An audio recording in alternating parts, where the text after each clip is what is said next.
नमस्ते बच्चों, आज मैं प्रश्नावली 29 को लेकर आई हूँ और इसमें मैंने गोस्वामी तुलसीदास जी के जीवन परिचय को लिखा है।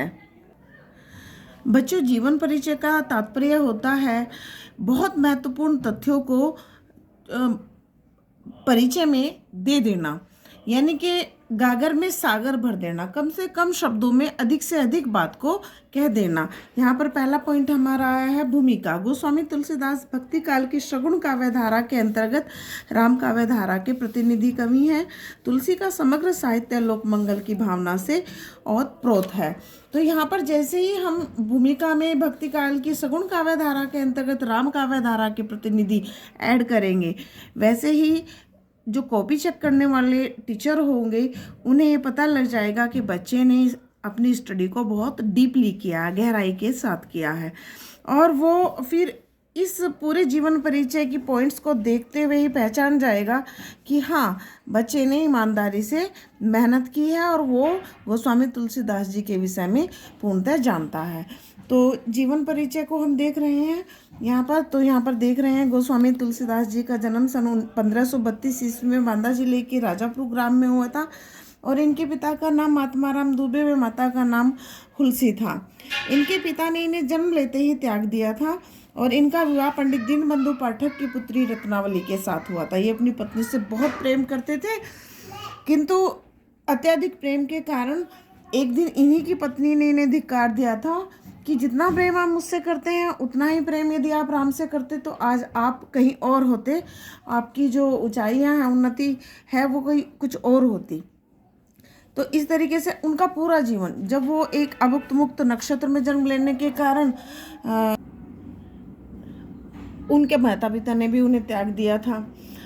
ऐसा भी माना जाता है कि उनके जन्म लेते ही उनके मुख में दांत भी थे। तो कुल मिला के यदि हम कहें तो उनका पूरा जीवन ही बड़ा संघर्षमय रहा।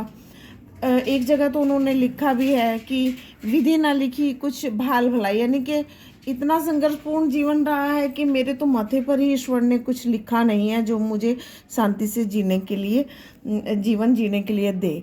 तो इस जीवन परिचय में कुछ हटके मैंने पॉइंट्स लिए हैं।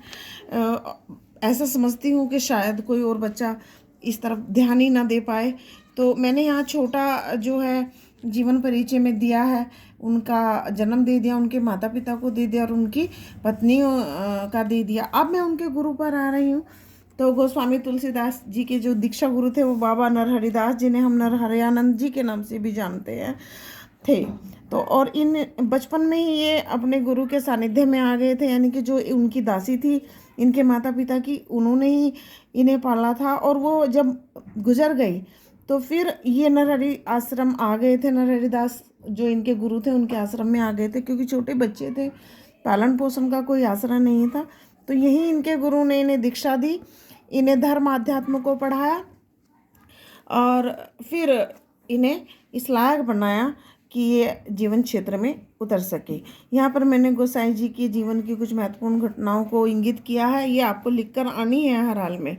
एक बात जो मैं कल बताना भूल गई थी सूरदास जी के जीवन परिचय में, ये याद रखें कि जब आप कोई पॉइंट लिख रहे हो, ये पॉइंट है, तो इस पॉइंट के नीचे लाइन जरूर ना लिखें, ये याद रखें। इस पोर्शन को खाली छोड़ दें ताकि ये तथ्य जो है, ये पॉइंट जो है उभरा रहे और परीक्षक को ये साफ साफ दिखे कि हाँ ये पॉइंट है, ये पॉइंट 1 है, ये पॉइंट 2 है, ये पॉइंट 3 है। इस तरीके से इनके नीचे हमें नहीं लिखना है। तो अब हम आ रहे हैं गोसाई जी के जीवन की कुछ महत्वपूर्ण घटनाएं। इस प्रकार से हैं कि माता पिता के होते हुए भी यह अनाथों की तरह नौकरानी बुधिया के द्वारा इनका पालन पोषण हुआ। पत्नी द्वारा धिक्कारने पर संन्यास लिया। जीवन का अधिकतर समय काशी, अयोध्या व चित्रकूट में बीता।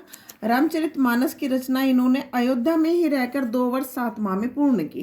तो इस प्रकार हम देखेंगे कि उनके जीवन की जो महत्वपूर्ण घटना है वो भी जीवन परिचय में आ गई है। और अगला पॉइंट हम लिखेंगे मृत्यु। गोस्वामी तुलसीदास जी की मृत्यु 91 वर्ष की आयु में सन 1623 ईस्वी को वाराणसी के अस्सी घाट पर हुई। और इस विषय में एक बहुत बड़ा प्रसिद्ध दोहा है कि संवत 1680 गंग के तीर, श्रावण शुक्ला सप्तमी, तुलसी तजियो शरीर। तो यहाँ पर ये जरूर लिखें।